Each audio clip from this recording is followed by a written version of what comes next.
Welcome, Bryte Church, to another devotional. Let me ask you a couple of questions. If you were given $5 million, how would that change your character? How would that change your actions? Would pride seep in?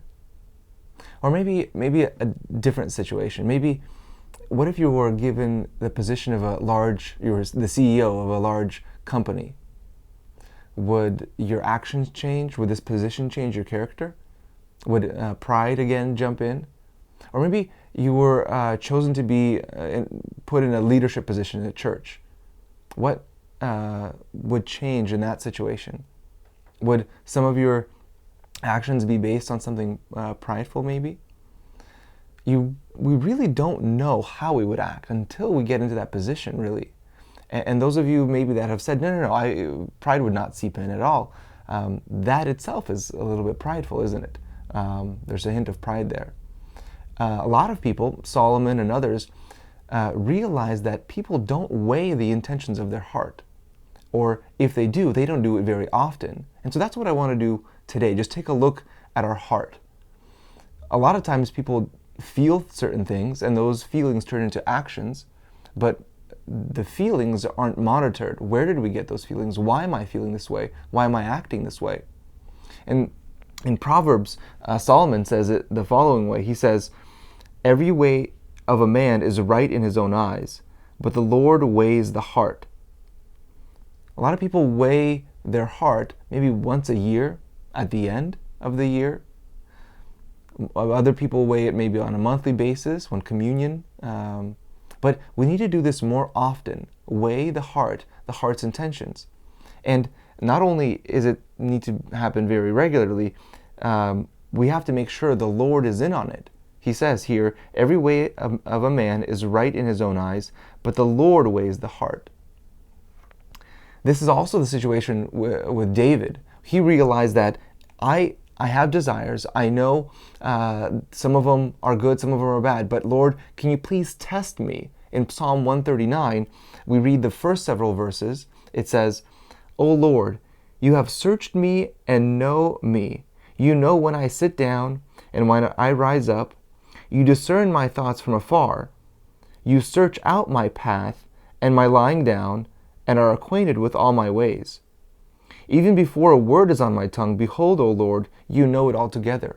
Can you imagine God knows your heart's intentions before you have those desires, before you act on those desires? And that's why at the end of this psalm, David says, can you search my heart? Can you figure out what's going on and tell me, reveal to me what's bad, what's good?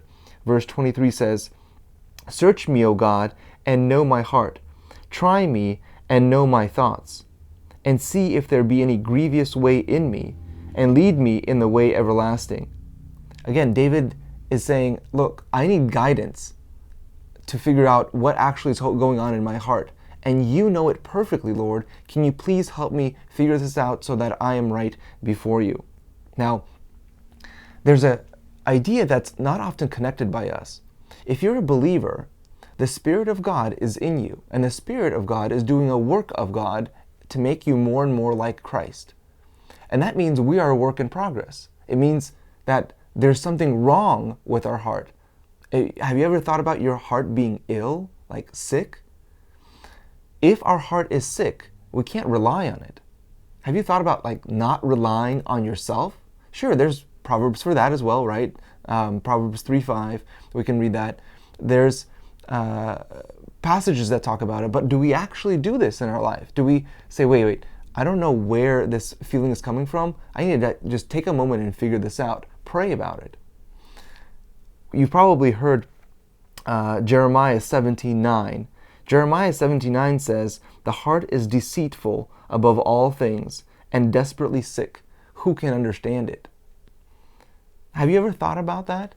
That if our heart is sick, if it's going through this process of sanctification, the fact that there is a process of sanctification means that we can't often rely on our heart, on those desires that come from it. You probably heard that verse, Jeremiah 17:9. But have you ever connected it with the next verse after it? The question is in verse 9, who can understand it? But the answer is in verse 10. Jeremiah 17:10, it says, I, the Lord, search the heart and test the mind, to give every man according to his ways, according to the fruit of his deeds. So it's very incredibly important to regularly spend time in prayer, asking God, Lord, can you reveal to me? I know I can't rely completely on my heart. Are my intentions pure? I'm planning to do this or that.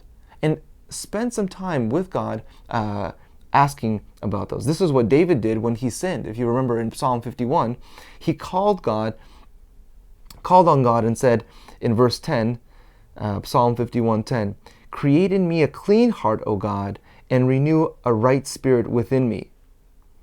So take some time right now, today, pray to God and look at the intentions of your heart.